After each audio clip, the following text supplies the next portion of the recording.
जब मुझे पहली बार पता चला कि मैं एक दुष्ट साइड कैरेक्टर बनकर ट्रांसमिग्रेट हो गया हूं, तो मैं पूरी तरह से निराश नहीं हुआ। कोई बात नहीं, जब तक मैं चुपचाप रहूं और मुसीबत से दूर रहूं, सब ठीक हो जाएगा। लेकिन सिस्टम ने मुझसे कहा, अरे बच्चे, तू कितना भोला है। उसने मुझे कामों की एक लंबी सूची दी। हीरोइन को गाली देना, उसे मारना, मूल रूप से जितना हो सके उतना दुष्ट बनना, नहीं तो मुझे बिजली का झटका मिलेगा।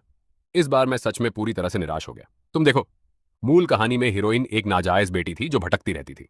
हालांकि पहले उसे सताया जाता था, लेकिन अपनी 12वीं कक्षा में उसे उसके असली परिवार ने वापस ले लिया। रातों रात अमीर बनकर उसने न केवल अपने पुराने सताने वालों को स्कूल से निकलवा दिया, बल्कि जब उसने कंपनी का कारोबार संभाला तो उसने उन सताने वालों की कंपनियां भी खरीद ली और उन्हें दिवालिया कर दिया। संक्षेप में, उनमें से किसी का भी अच्छा अंत नहीं हुआ और मैं उन बदकिस्मत लोगों में से एक था जो दिवालिया होकर सड़कों पर आ गया। इस समय मेरे पहले काम के लिए 2 दिनों के भीतर हीरोइन को गाली दो। काउंटडाउन में केवल 1 घंटा बचा था। मैंने कक्षा के आखिरी बेंच पर बैठी हीरोइन लियू रुयान पर नजर डाली। वह लगन से पढ़ रही थी। उसकी स्कूल यूनिफॉर्म थोड़ी पुरानी लग रही थी, लेकिन बहुत साफ सुथरी थी। पूरी बटन लगाकर उसकी सफेद और पतली गर्दन पर जोर देती थी, जो देखने में बहुत अच्छी लगती थी। उसके मुंह के कोने पर हल्का सा नील पड़ा था, शायद पहले सताए जाने से बचा हुआ। तभी कुछ लोग शोर शराबे के साथ अंदर आए। ये वही गिरोह था जो आमतौर पर लियू रुयान को सताता था। उनका लीडर सोंग रैन था, जो इसलिए गुस्से में थी क्योंकि उसे पसंद आने वाला स्कूल का हीरो लियू रुयान पर क्रश करता था। जब वह लियू रुयान की डेस्क से गुजरी तो उसने जानबूझकर उसे जोर से टक्कर मारी। लापरवाही से किताबों को डेस्क से फर्श पर गिरा दिया। सोंग रैन बिना किसी माफी के मुस्कुराई। ओह, मुझसे गलती हो गई। लियू रुयान ने उसकी तरफ देखा, कोई प्रतिक्रिया नहीं दी और अपनी किताबें उठाने के लिए झुकी। अगले ही पल सोंग रैन ने सीधे उसकी किताब पर पैर रख दिया। लियू रुयान रुक गई। आसपास के क्लासमेट्स नाटक देख रहे थे। सोंग रैन का गिरोह हंस रहा था, जबकि बाकी या तो मजा ले रहे थे या सोच रहे थे कि यह बहुत ज्यादा हो रहा है, लेकिन सोंग रैन को क्रॉस करने की हिम्मत नहीं थी। मैं और नहीं देख सका। सोंग रैन, तू क्या कर रही है? इस चीख के साथ सबने अपनी नजरें मेरी तरफ मोड़ ली। जियांग नुओ, तू भी यहां है? बढ़िया, चल साथ में मजा करते हैं। क्या पहले लियू रुयान को सताने में मजा नहीं आया था? अरे भाई, बकवास मत कर। सोंग रैन ने अपना पैर हटाया और मुझे बेवकूफ की तरह न्योता दिया। चल कुछ बार पैर रख दे। मैंने इस सुअर जैसी साथी को पीटने की पूरी कोशिश की, लेकिन तभी मेरे दिमाग में काम की काउंटडाउन टिक टिक की आवाज आई। अपने काम के बारे में सोचकर मैं घबराते हुए उनके पास गया। लियू रुयान की ठंडी नजर ने मुझे बेचैन कर दिया। एक गुंडा बोला, मुझे याद है, तू गाली देने में बहुत माहिर है। चल, यहां एक तैयार निशाना है, सबको अपनी कला दिखा। सबकी अजीब उम्मीद भरी नजरों के बीच मैंने तिरछी नजर से हंसी। लियू रुयान, सोंग रैन और उसके गिरोह ने कान खड़े कर लिए। हाँ, मैंने अपनी आवाज ऊंची करके माहौल बनाया। लियू रुयान, तू अपने आप को क्या समझती है? सोंग रैन का गिरोह, लियू रुयान और सिस्टम। सब चुप हो गए। अपनी शर्मिंदगी दबाते हुए मैंने लियू रुयान की किताब उठाई और उसकी डेस्क पर रखी। हाँ, मेरे 4 अंकों के जूते तेरी कूड़े जैसी किताब पर नहीं पड़ेंगे। सोंग रैन वहीं अचंभित रह गई। क्या तू सच में मेरा भाई लुओ है? वह भाई लुओ जो बिना किसी की मां को गाली दिए 3 बातें नहीं कर सकता? हाँ, ये तेरा भाई लुओ है। मैंने भीड़ को धकेलते हुए बहादुरी से बात की। क्लास शुरू हो रही है, क्लास शुरू हो रही है। इकट्ठा होना बंद करो, चले जाओ। अपनी सीट पर वापस आकर मैंने राहत की सांस ली। बस, मैंने झिझकते हुए सिस्टम से पूछा, क्या मैंने उसे बहुत ज्यादा गाली दी? उम्मीद है लियू रुयान मुझसे बदला नहीं लेगी। सिस्टम, मुझे लगता है तू बहुत ज्यादा सोच रहा है। उस एक काम को खत्म करने के तुरंत बाद दूसरा आ गया। 1 हफ्ते के भीतर सार्वजनिक जगह पर हीरोइन को शर्मिंदा करो। अगर हीरोइन शर्मिंदा होगी तो मुझे डर है कि बाद में मेरा बहुत बुरा हाल होगा। मैंने पहले लियू रुयान के साथ करीबी रिश्ता बनाने का फैसला किया, इसलिए मैंने उस लड़के से सीट बदल ली जो उसके आगे बैठता था और लियू रुयान के ठीक सामने आ गया। जैसे ही मैं बैठा, मैंने पीछे मुड़कर चापलूसी से उसका अभिवादन किया। नमस्ते छोटी कुकी। अरे नहीं, लियू रुयान। लियू रुयान भाव शून्य रही। आह, रास्ता लंबा और कठिन है। जब मैं अभी भी सोच रहा था कि लियू रुयान का एहसान कैसे जीतूं, सोंग रैन और उसका गिरोह फिर से आ गए। मैं लियू रुयान की डेस्क पर झुका हुआ था जब मुझे पीछे से अचानक झटका महसूस हुआ। फिर से मेरा बस हो गया। यह आज 5वीं बार था। अगर यूं ही चलता रहा तो लियू रुयान को तो कुछ नहीं होगा, लेकिन मुझे चक्कर आ जाएगा। मैंने सोंग रैन को रोकने के लिए मुड़ा। बड़ी बहन, टक्कर मारना बंद कर, अपनी कमर का ख्याल रख। सोंग रैन ने मुझे हैरानी से देखा। मैं वह पूछने वाली थी कि मैंने लियू रुयान की रक्षा क्यों शुरू कर दी, लेकिन इसके बजाय उसका मुंह खुला रह गया। साला तो ये बात है। मुझे सोच रहा था कि मेरी कमर में दर्द क्यों हो रहा था। धत, उस बुद्धि के साथ मुझे नहीं लगता तू ज्यादा दिनों तक अहंकारी रह सकती है। सोचने के बाद, चूंकि मुझे लियू रुयान को नाराज करना ही है, तो मैं पहले उसके लिए एक तोहफा खरीद सकता हूं ताकि उसका एहसान जीत सकूं। हालांकि मुझे नहीं पता था कि लियू रुयान को क्या पसंद है। पूछने पर वह नहीं बताती थी, इसलिए मुझे ऑनलाइन खोजना पड़ा। सबसे ज्यादा वोट वाला जवाब देखकर मैंने तुरंत ऑन ऑर्डर कर दिया। पैकेज आने पर मैं उत्साह से लियू रुयान को ढूंढने गया। स्कूल के रास्ते में ज्यादा लोग नहीं थे। मैंने भीड़ में लियू रुयान को जल्दी देख लिया। लियू रुयान। लियू रुयान रुकी और मेरी तरफ मुड़ी। मैं उसकी तरफ दौड़ा। लियू रुयान, मैंने तेरे लिए एक तोहफा खरीदा है। अरे अरे, यह एक खिलौना है जो बड़ी महिलाओं को भी पसंद आता है। जैसे ही ये शब्द मेरे मुंह से निकले, किसी कारण से पहले शोर शराबे वाली भीड़ के आसपास सन्नाटा छा गया। सबने अपनी नजरें हमारी तरफ मोड़ ली। लियू रुयान ने घबराए चेहरे के साथ कुछ कदम पीछे लिए। मैं तू सच में आधा कदम पीछे हट रही है? एक अजीब सन्नाटे के बीच मैंने अपने बैकपैक से तोहफा निकालने के लिए हाथ बढ़ाया। आसपास के लोग फुसफुसाने लगे, हे भगवान, जियांग नुओ कितना बहादुर है, हम स्कूल में हैं, वह सच में वह चीज निकालने की हिम्मत कर रहा है। क्या चीज निकाल रहा है? लियू रुयान, रुको, इसे मत निकालो। लेकिन वह एक कदम पीछे थी। मैंने तोहफा निकाला, उसे अपने हाथ में घुमाते हुए। लियू रुयान ने मेरा मुंह ढकने के लिए हाथ बढ़ाया, दो शब्द दांतों तले दबाकर कहे, चुप रहे। मैं थोड़ा कंफ्यूज था। क्या उन्होंने नहीं कहा था कि इस चीज की बहुत अच्छी समीक्षाएं हैं? ये एक बारबी प्रोजेक्टर वॉच टॉय है जिसे बड़ी महिलाएं भी मना नहीं कर सकती। अगले ही पल मैंने काम पूरा होने की घंटी सुनी। आह! मैंने सिस्टम से नाराजगी से शिकायत की। गलती हो गई, यह मेरा बहुत ध्यान से चुना हुआ तोहफा था। लियू रुयान को यह शर्मनाक कैसे लग सकता है? सिस्टम, यह कैसे नहीं गिना जाता? गुस्से में फुफकारते हुए मैंने घड़ी लियू रुयान के हाथों में ठूंस दी और क्लास की तरफ स्टॉर्म करके चला गया। मैं अपनी सीट पर बहुत देर तक उदास रहा, जब तक कि मैंने एक और हंगामा नहीं सुना। मैंने देखा तो स्कूल का हीरो लियू रुयान को ढूंढने आया था। लियू रुयान दरवाजे पर आई और हीरो के बगल में खड़ी हो गई। एक खूबसूरत लड़का और खूबसूरत लड़की, कितनी अच्छी जोड़ी है। सिस्टम, उन्हें शिप मत कर, यह जोड़ी दुखद है। मुझे क्यों लगता है कि अब शिप करना और भी प्यारा है। मूल कहानी के मेल लीड का नाम मो यांग यांग था। जैसा कि उसके नाम से पता चलता है, वह एक आशावादी, उज्ज्वल छोटी धूप थी जो हीरोइन लियू रुयान को गर्म करती थी। लेकिन अभी तक मैंने मो यांग यांग को नहीं देखा था। जब मैं इस कड़वी मीठी रोमांस का आनंद ले रहा था, सॉन्ग रैन बैठ नहीं सकी। गुस्से से उसका चेहरा लाल, वह खड़ी हुई जैसे लियू रुयान से लड़ने जा रही हो। मैंने जल्दी से उसे रोका। अरे सॉन्ग रैन! मेरे बुलाने पर सॉन्ग रैन रुक गई। क्या हुआ? मुझे नहीं पता था कि क्या कहूं। बार बार मुंह खोलते और बंद करते, झिझकते और आखिरकार निचोड़ा, ध्यान दे, इस औरत का नाम जियाओ मेई है, सॉन्ग रैन, समझी?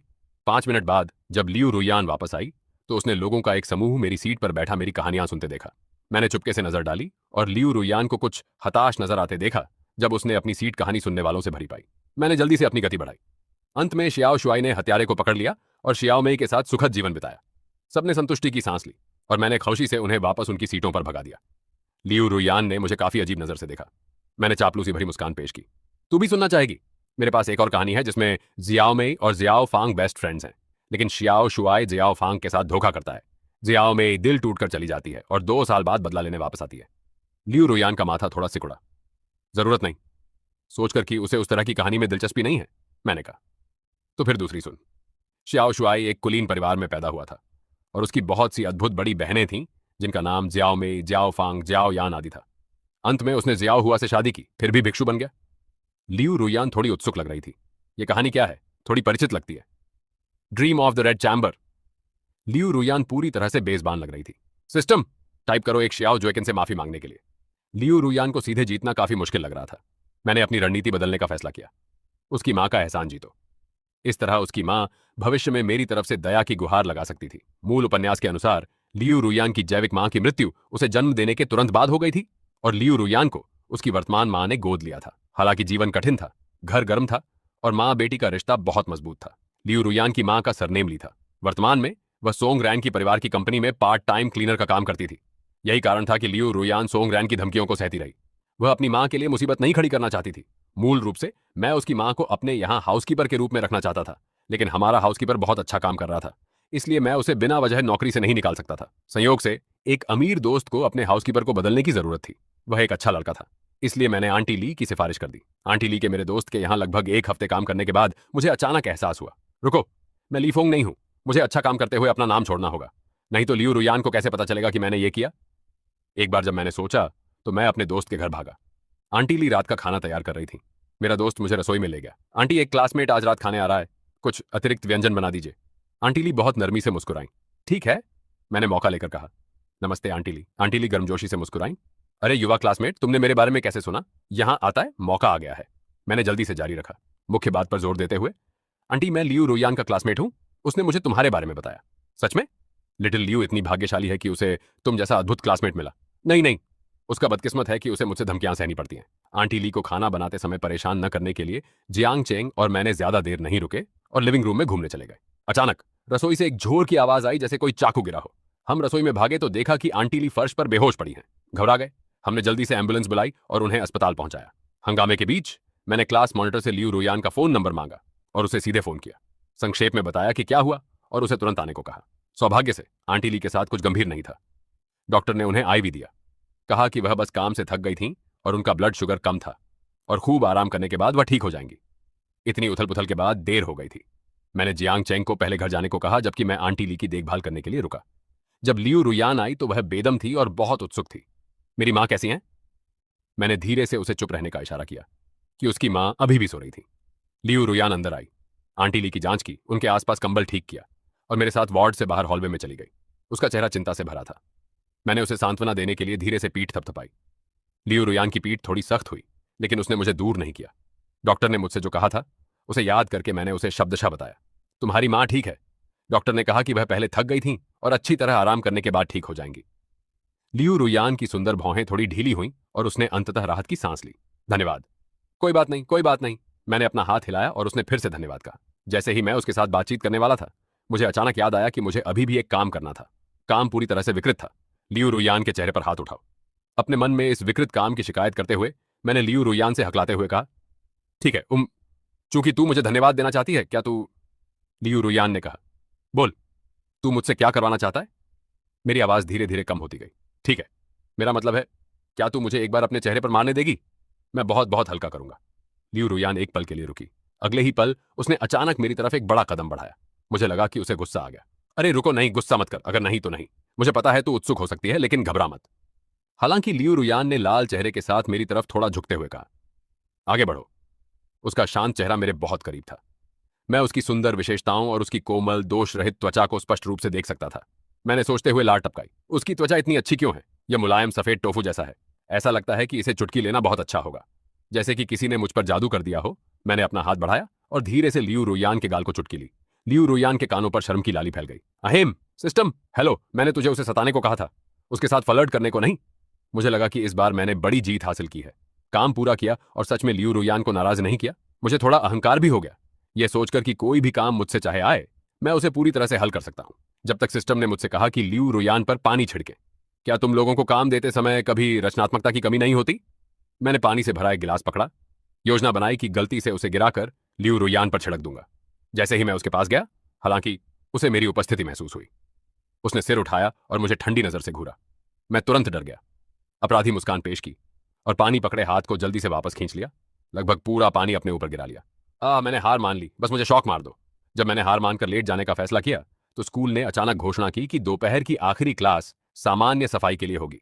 फर्श धोने वाले लड़के को नल से जुड़ी रबर की नली उठाते देख मुझे एक विचार आया। क्या बढ़िया मौका है, मुझे बस थोड़ी दूरी रखनी है, पानी को नियंत्रित करना है, लियू रुयान पर थोड़ा सा पानी छिड़कना है और फिर बहुत माफी मांगनी है। क्या यह पूरी तरह से काम नहीं करेगा? हालांकि वास्तविकता उम्मीदों पर खरी नहीं उतरी। जैसे ही मुझे सही दूरी मिली, स्प्रे का परीक्षण किया और चुपचाप नली को उस लियू रुयान की तरफ इशारा किया जो पास की खिड़की को लगन से पहुंच रही थी। मुझे अपनी रीढ़ में सर्दी महसूस हुई। हम मैंने मुड़कर देखा तो सोंग रैन एक नली पकड़े मेरी तरफ पागलों की तरह हंस रही थी। हाँ हाँ हाँ भाई, लुओ पानी की लड़ाई करते हैं। उसके बगल में कई गुंडे एक दूसरे पर पागलों की तरह पानी छिड़क रहे थे। मैं तुम लोगों को बेवकूफ समझता हूं और तुम लोग मुझे अपना भाई समझते हो। मैंने चुपचाप अपनी बीच की उंगली उसे दिखाई। किसने सोचा था कि सोंग रैन मेरे इशारे को गलत समझेगी और भी ज्यादा हंसेगी और पानी की एक धार सीधे मुझ पर छिड़क देगी। मैं ये कैसे सह सकता हूं? एक पल में मैंने नली घुमाई और वापस उन पर छिड़क दिया। दृश्य पूरी तरह से अराजक था। मुझे आखिरकार वह खुशी महसूस हुई जो बच्चों को पानी की बंदूकों से खेलते समय होती है। यह बहुत मजेदार था। मैं अपने मूल काम को पूरी तरह से भूल गया और पूरे मन से पानी की लड़ाई में झोंक दिया, इस बात की परवाह न करते हुए कि मेरे कपड़े भीग गए थे। जब मैं मस्ती कर रहा था, मुझे अचानक किसी ने पीछे से कंधा थपथपाया। मैंने नली पकड़ते हुए तेजी से मुड़ा।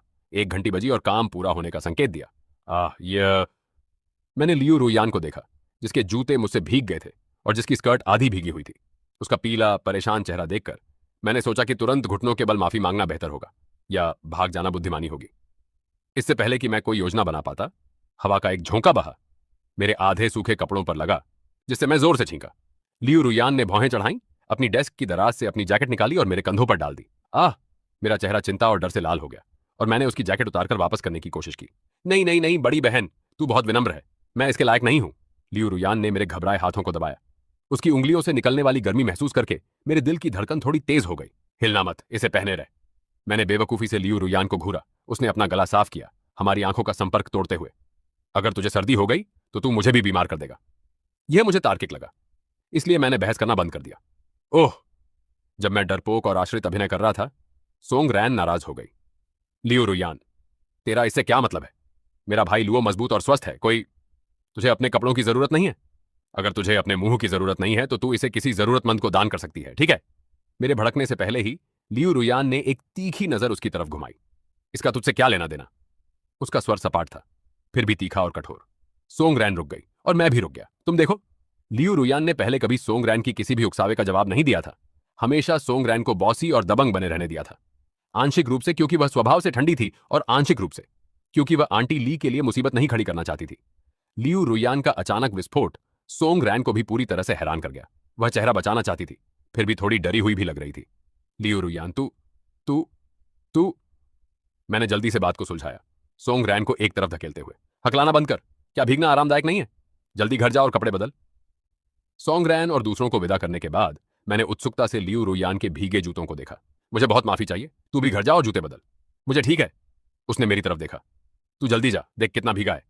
घर पहुंचकर और कपड़े बदलकर मैंने लियू रुयान की जैकेट पकड़ी। सोचा कि मुझे उसकी खुशबू आ रही है जो अनोखी तौर पर उसकी थी। मेरे फोन पर 2 बार सूचना आई और मैंने उठाकर देखा। यह सोंग रैन का संदेश था। क्या तू और लियू रुयान गुप्त रूप से डेट कर रहे हो?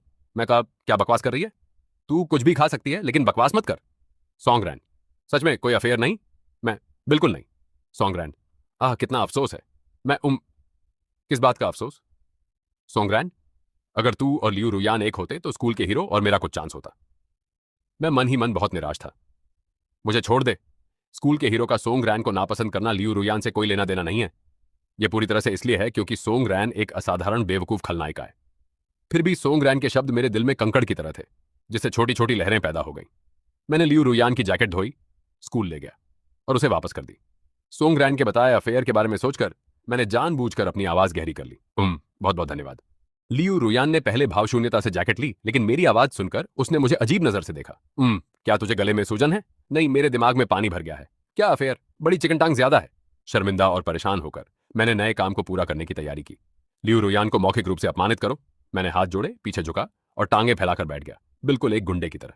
लियू रुयान, मैंने व्यंग्य किया, तेरे जूते नकली हैं? लियू रुयान होमवर्क कर रही थी।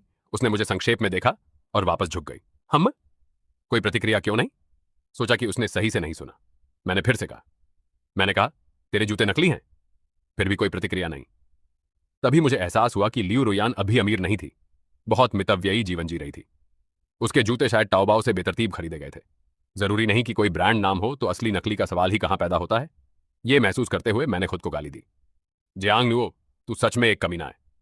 लेकिन चूंकि शब्द निकल चुके थे, मैं हार मानने को तैयार नहीं था, इसलिए मैंने एक और तरकीब आजमाई। मैंने लियू रुयान की डेस्क पर गणित का टेस्ट देखा। याद आया कि सब कह रहे थे कि महीने का गणित एग्जाम बहुत मुश्किल था, जिसमें बहुत कम लोग पास हो रहे थे।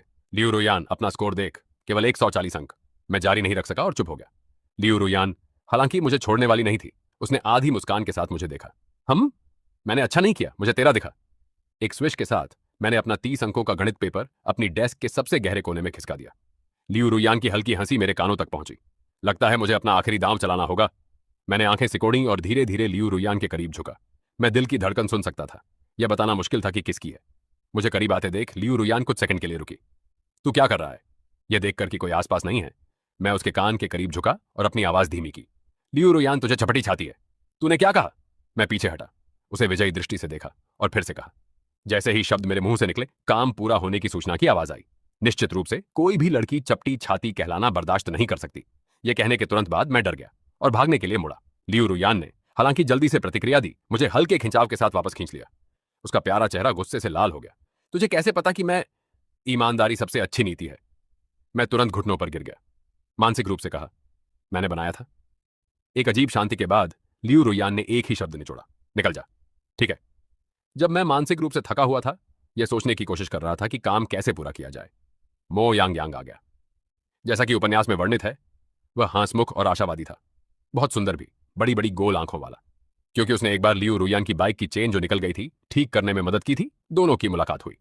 मो यांग यांग लियू रुयान के जीवन में आने लगा और उसके दिल को गर्म करने लगा। अब तक सब कुछ मूल कथानक के अनुसार चल रहा था। उनके घर एक ही रास्ते पर थे, इसलिए मो यांग यांग स्कूल से पहले और बाद में लियू रुयान का इंतजार करता, अक्सर उसे स्नैक्स और बबल टी देता। हालांकि जैसे लियू रुयान ने कई अन्य लड़कों के तोहफे ठुकरा दिए, उसने पहले मो यांग यांग के प्रस्ताव भी ठुकरा दिए। जहां दूसरे लड़के अस्वीकृत होने पर हार मान लेते थे, वहीं मो यांग यांग उल्लेखनीय रूप से दृढ़ था। अगर तोहफे स्वीकार नहीं हुए तो उसने रणनीति बदल दी, लगातार उसके बारे में पूछताछ करता रहा और यहां तक कि मुझे, लियू रुयान के सामने बैठने वाले व्यक्ति का एहसान जीतने की कोशिश भी की। मो यांग यांग की अडिग भावना को देखकर मैं आह भरने के अलावा कुछ नहीं कर सका। वह सच में मेल लीड है। केवल उसके जैसा कोई ही लियू रुयान जैसे हिमखंड को पिघला सकता है। 1 महीने से अधिक समय तक इस तरह रहने के बाद लियू रुयान पूरी तरह से अपरिवर्तित रही। मो यांग यांग के प्रति बेहद ठंडी बनी रही, जबकि मुझे मो यांग यांग के लिए बुरा लगा। मैंने बेशर्मी से खुद को थोड़ा खुश भी महसूस किया। एक दिन स्कूल के बाद सोंग रैन फिर से लियू रुयान से लड़ने आई। मुझे कहना होगा कि वह सच में एक समर्पित दुष्ट महिला साइड कैरेक्टर थी। हारने के बाद भी लड़ना, बार बार हारना, खुद एक दुष्ट पुरुष साइड कैरेक्टर के रूप में मुझे थकान महसूस हो रही थी। जैसे ही मैं इस बेवकूफ को रोकने वाला था, मैंने एक स्पष्ट आवाज सुनी, अरे क्लासमेट, तू ऐसे किसी को कैसे सता सकता है? यह मो यांग यांग था। मो यांग यांग को लियू रुयान के लिए खड़े होते देख सोंग रैन गुस्से से उबल गई। हे भगवान लियू रुयान, स्कूल के हीरो के साथ बुरा हाल है। अब एक और प्यारा लड़का तेरी मदद क्यों कर रहा है? लियू रुयान ने कोई प्रतिक्रिया नहीं दी, लेकिन प्यारा लड़का सुनकर मो यांग यांग का चेहरा अचानक लाल हो गया। इस समय सोंग रैन एक हताश अनपढ़ की तरह लग रही थी। क्यों क्यों क्यों? मेरा पीछा करने वाला कोई प्यारा लड़का क्यों नहीं है? मैं इसे स्वीकार नहीं कर सकती। लियू रुयान ने अपने कान ढंक ली, जबकि मैंने अपनी आंखें ढंक ली। चुपचाप सोंग रैन से दूर हट गया ताकि उसकी कम बुद्धि से संक्रमित ना हो जाऊं। मो यांग यांग का चेहरा बिल्कुल लाल था। तू तू मेरी तारीफ कर रही है, फिर भी क्लासमेट्स को सताना गलत है। ठीक है, तो मैं उसे नहीं सताऊंगी। सोंग रैन का दिमाग इस बार हैरान करने वाली तेजी से घुमा। तो क्या हम दोस्त बन सकते हैं?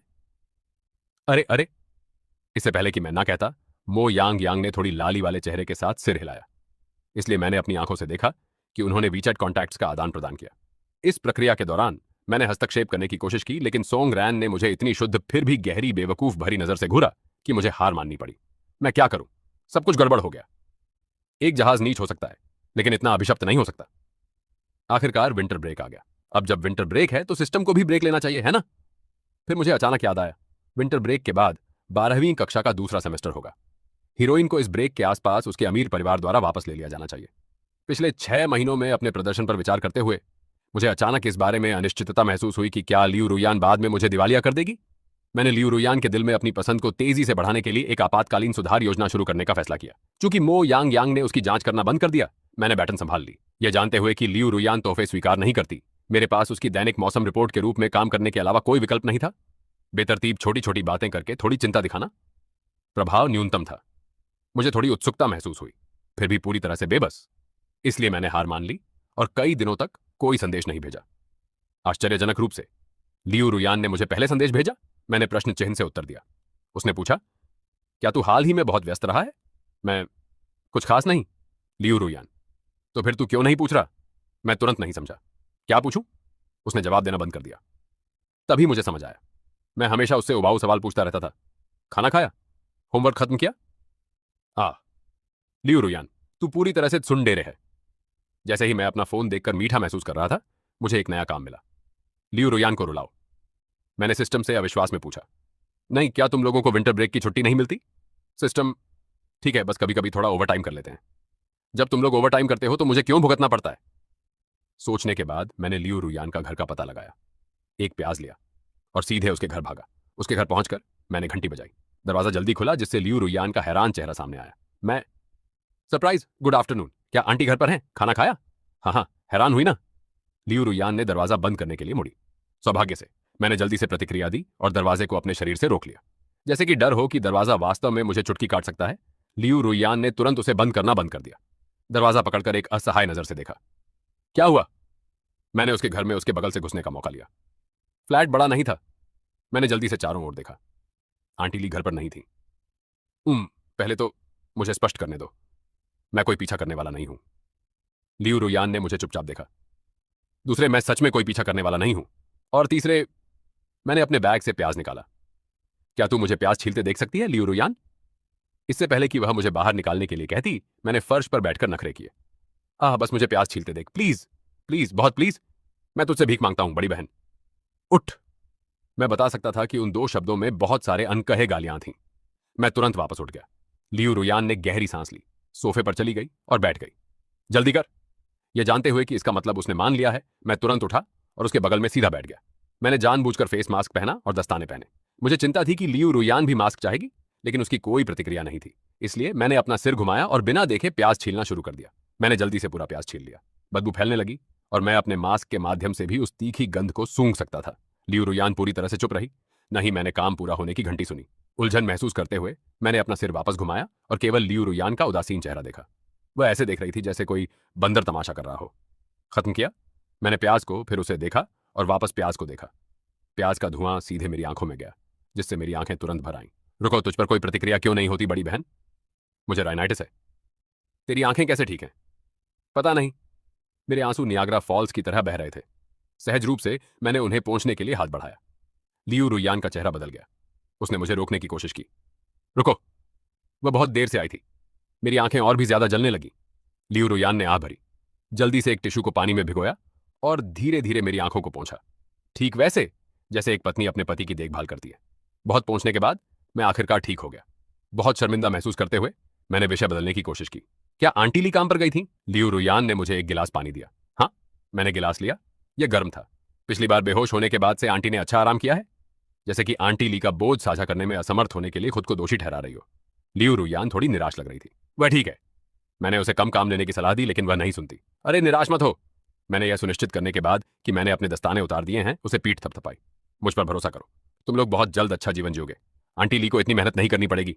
मूल पुस्तक में लियू रुयान के वापस लिए जाने के बाद उसके परिवार ने आंटी ली को बहुत सारा पैसा दिया। हालांकि आंटी ली इसे लेने से मना करती रही। लियू परिवार ने जोर देकर कहा कि उसे इसे स्वीकार करना चाहिए। इसके अलावा लियू रुयान हमेशा आंटी ली के प्रति बहुत आज्ञाकारी थी, इसलिए आंटी ली का अंत अच्छा हुआ। सच में, सच में, सच में। हालांकि मैं आमतौर पर बकवास करता हूं, इस बार मुझ पर भरोसा कर सकती है। तू इतनी शानदार है, तू निश्चित रूप से भविष्य में बहुत बड़ी बनेगी, बहुत बहुत अमीर, और आंटी ली को आरामदायक रिटायरमेंट देगी। सारी मेहनत इसके लायक होगी। इससे पहले कि मैं अपनी बात खत्म कर पाता, मैंने अचानक काम पूरा होने की आवाज सुनी। 2 सेकंड के लिए अचंभित मैंने थोड़ा सिर घुमाकर लियू रुयान को देखा तो उसकी आंखें लाल थीं, नम आंसुओं से चमक रही थीं। विंटर ब्रेक ऐसे बीत गया जैसे आंख मारते ही, और नए सेमेस्टर से ठीक पहले चौंकाने वाली खबर आखिरकार सामने आ गई। लियू रुयान को उसके अमीर जैविक परिवार ने आधिकारिक तौर पर वापस ले लिया था। रातों रात यह हर किसी की चर्चा का विषय बन गया। सोंगरैन ने मुझे घबरा कर पाया। क्या करें लियो जी? लियू रुयान के पिताजी वास्तव में लियू ग्रुप के चेयरमैन हैं। क्या मैं पूरी तरह से मर गई? अच्छा हुआ कि तूने मुझसे यह छिपाया। तेरी दूरदर्शिता सच में कमाल की थी। मैंने विजयी मुस्कान दी, उसकी तारीफ स्वीकार करते हुए। जब स्कूल शुरू हुआ, जैसे ही लियू रुयान आई, सोंगरैन अपने गुंडों का एक समूह लेकर बेवकूफी से माफी मांगने आई। माफी मांगते हुए वे फल, सेब, संतरे और क्या क्या लियू रुयान की डेस्क पर जमा करते रहे। ओह, उन्होंने एरग्वाटो लिकर की 2 बोतलें भी रखीं। अगर तुम्हें पता होता कि यह माफी है, अगर नहीं पता होता तो तुम सोचते कि वे मृतकों को श्रद्धांजलि दे रहे हैं। लियू रुयान, उन्हें ले जा। सोंगरैन कैसे हार मान सकती थी? लियू जी, पहले सब मेरी गलती थी। मुझे और लुओ जी को मत गिनना, हम दोनों बेवकूफ हैं। इसका मुझसे क्या लेना देना है? माफी मांगते समय मुझे गाली क्यों दे रही है? मैंने उसे लात मारी। तू बेवकूफ है। सोंगरैन ने मुझे खींचा, पागलों की तरह आंखें मटकाते हुए। अहंकार मत कर, मैं तेरी मदद से माफी मांग रही हूं। लियू रुयान नाराज लग रही थी। अपनी जीभ पर क्लिक किया और उसे जाने के लिए कुछ कहा। सोंगरैन खुशी से वापस भाग गई। लियू रुयान ने अपनी कनपटी पर हाथ रखा। क्या तुम दोनों बहुत करीब हो? करीब नहीं, बिल्कुल करीब नहीं। कौन उस बेवकूफ के करीब होगा? इसमें घसीटे जाने के डर से मैंने जल्दी से अपना नाम साफ किया। उसने सिर हिलाया। मेरे जवाब से बहुत संतुष्ट लग रही थी। जब से लियू रुयान रातों रात बदली, मैं पूरी तरह से अलर्ट पर रहता था, इस डर से कि सोंगरैन का गिरोह और मुझे किसी दिन निकाल दिया जाएगा। फिर भी काफी समय बीत जाने के बाद लियू रुयान ने कोई कदम नहीं उठाया। वह शांत दिख रही थी, बिल्कुल भी हीरोइन की तरह नहीं जो बदला लेने की स्क्रिप्ट लेकर चल रही हो। सिस्टम अपेक्षाकृत नैतिक था। हालांकि कुछ दिनों बाद इसने मुझे एक नया दैनिक काम दिया। उसे गुस्सा दिलाओ, लेकिन बहुत ज्यादा नहीं। यह काफी मुश्किल संतुलन था। मेरी सीट खिड़की के पास थी। जैसे ही मैं एक रणनीति के लिए अपना दिमाग लगा रहा था, मैंने मो यांग यांग को खिड़की के बाहर आते देखा। वह एक कप फलों का रस पकड़े हुए था, दूसरा हाथ मेरी तरफ हिला रहा था। मैं उठा और खिड़की को थोड़ा खिसकाया। क्या यह लियू रुयान के लिए है? नहीं। वह उज्ज्वलता से मुस्कुराया, फिर भी थोड़ी शर्म के साथ। यह सोंगरैन के लिए है। आह! मेरी आंखें लगभग उखड़ गईं। मैंने सोंगरैन पर नजर डाली, जो वर्तमान में एक कॉमिक पढ़ रही थी और बेवकूफ की तरह हंसते हुए अपनी जांघें थपथपा रही थी। और एक पल के लिए मुझे नहीं पता था कि क्या कहूं। यह सोचकर कि मुझे इस विकृत रोमांस को जल्दी से समाप्त कर देना चाहिए, मैंने कहा, अरे उस बेवकूफ को क्यों दे रहे हो? हम किसी और पर स्विच क्यों नहीं करते? वो यांग यांग चौंक गया। क्या स्विच करें? लक्ष्य बदलो, मैंने सोचा। बगल वाली क्लास की क्लास ब्यूटी कैसी रहेगी? अच्छे ग्रेड, अच्छा व्यक्तित्व भी। मेरे पास उसका वीचैट है, मैं तुझे बाद में भेज दूंगा। मो यांग यांग ने लार टपकाई, लेकिन प्रलोभन का विरोध करने में कामयाब रहा, अपना हाथ हिलाते हुए। जरूरत नहीं, जरूरत नहीं। उत्सुक होकर मेरी आवाज ऊंची हो गई। तो फिर उस सफेद मोजे वाली डांसर लड़की के बारे में क्या, जो क्लास 3 में है? मैंने उसे पिछली बार डांस करते देखा था। ओह, उसकी टांगें बहुत लंबी हैं। वह परिचित घंटी बजी। उसके बाद सिस्टम की आवाज ने काम पूरा होने की घोषणा की। तभी मुझे अचानक अपनी रीढ़ में सर्दी महसूस हुई। कांपते हुए मैंने मुड़कर देखा तो लियू रुयान मेरी तरफ व्यंग्य कर रही थी। सफेद मोजे अच्छे लगते हैं, हाँ? मुझे पता है, मेरी बात सुन। मो यांग यांग ने खुशी से सोंगरैन को जूस दिया और सोंगरैन ने खुशी से उसे स्वीकार किया। बदले में उसे फेरेरो रोचे का एक डिब्बा दिया। उनकी तरफ वसंत में फूल खिल रहे थे, मेरी तरफ बर्फीला तूफान था। प्रभावशाली जियांग लुओ, लियू रुयान ने हाथ जोड़े पूछताछ के लहजे में बोली। तू नजदीक से देखने में कमी नहीं है। उन सफेद मोजे को बहुत स्पष्ट देखा, हाँ? मैं एक नकली मुस्कान बनाने में कामयाब रहा। नहीं, मैं मजाक कर रहा था। मैंने अभी सुना है, सच में अभी सुना है, अपनी आंखों से नहीं देखा। क्या ऐसा है? तो किसकी टांगें बेहतर लगती हैं? सफेद मोजे वाली डांसर या बगल वाली क्लास की क्लास ब्यूटी? निश्चित रूप से सफेद मोजे वाली डांसर, मैंने बिना सोचे कहा। बगल वाली क्लास की क्लास ब्यूटी थोड़ी लोली टाइप है। लियू रुयान ने एक भौं उठाई। मैंने तुरंत अपना मुंह बंद कर लिया। उसने एक नरम हम्फ छोड़ा, मुझे नजरअंदाज किया और टेस्ट पेपर पर काम करने के लिए अपनी कलम उठाई। इस समय मुझे अचानक कुछ समझ आया। लियू रुयान ईर्ष्या कर रही थी। क्या इसका मतलब है कि मैं बाद में दिवालिया होने के दुखद भाग्य से बच सकता हूं? मेरा उदास मूड तुरंत साफ हो गया और यहां तक कि वह लड़की सोंग रैन भी मुझे थोड़ी प्यारी लगने लगी। मैं लियू रुयान की तरफ झुका और मजाकिया लहजे में पूछा, लियू रुयान, क्या तुझे ईर्ष्या हो रही है? लियू रुयान ने मुझे एक नजर भी नहीं दी। सपने में देख। हुह, तू पूरी तरह से सुंडेरे है। शायद कथानक वास्तव में फिर से लिखा गया था। गांव काव के अंत तक लियू रुयान ने कभी भी किसी भी तरीके से सोंग रैन और उसके गिरोह को निकालने के लिए इस्तेमाल नहीं किया और मैंने एक के बाद एक कामों को सफलतापूर्वक पूरा किया। गांव काव समाप्त होने की रात हम एक साथ जश्न मनाने के लिए बाहर खाने गए। मैंने पूरी तरह से खुद को छोड़ दिया। लियू रुयान के कुछ खरीदने के लिए बाहर जाने का मौका लेकर सोंग रैन और मैंने एक के बाद एक बोतलें पी ली। साथ में रोते रहे। मैंने सोंग रैन के कंधे पर थपकी दी।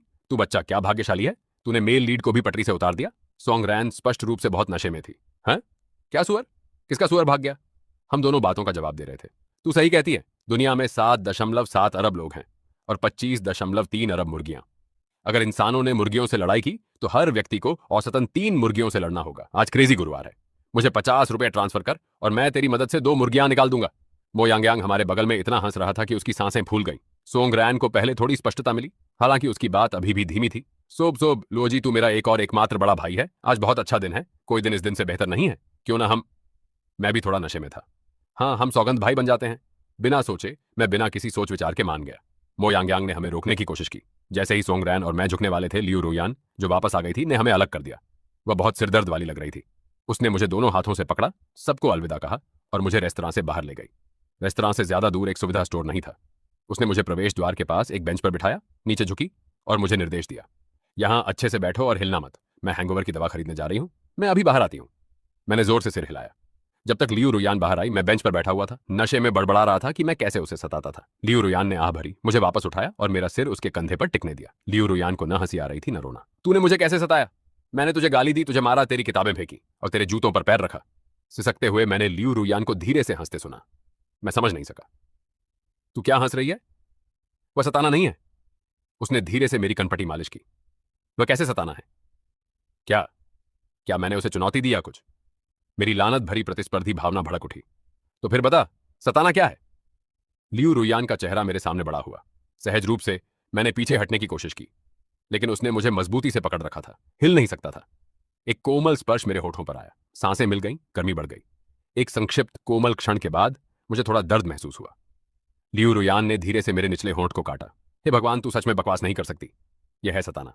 उस रात के बाद साल तेजी से बीत गए और इससे पहले कि हमें पता चलता, यूनिवर्सिटी भी बीत गई। यूनिवर्सिटी से स्नातक होने के कुछ ही समय बाद सोंग रैन और मो यांग ने शादी कर ली। शादी के दिन मैंने दूल्हे के साथी के रूप में काम किया। सोंग रैन को देखकर, जो अब एक परिपक्व महिला की आभा बिखेर रही थी, मैंने एक बूढ़े पिता की गर्व भरी मुस्कान दी। सोंग रैन ने लियू रुयान को दुल्हन की सहेली बनने का गर्मजोशी से न्योता दिया था, लेकिन उसने साफ मना कर दिया। जब गुलदस्ता फेंकने का समय आया तो सोंग रैन मंच के सामने खड़ी थी। उसने सटीकता से सफेद गुलाबों का एक बड़ा गुलदस्ता सीधे मेरे हाथों में फेंका।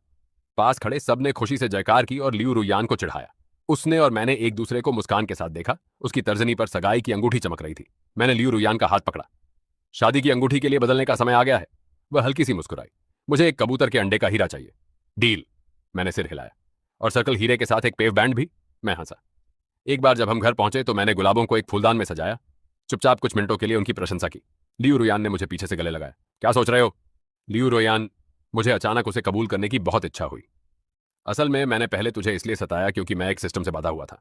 अगर मैं तुझे नहीं सताता तो मुझे बिजली के झटके की सजा मिलती। मैं वास्तव में उसे कबूल करना चाहता था, लेकिन डर था कि वह मुझे पागल समझेगी, इसलिए मैं संघर्ष करता रहा और कभी नहीं कहा।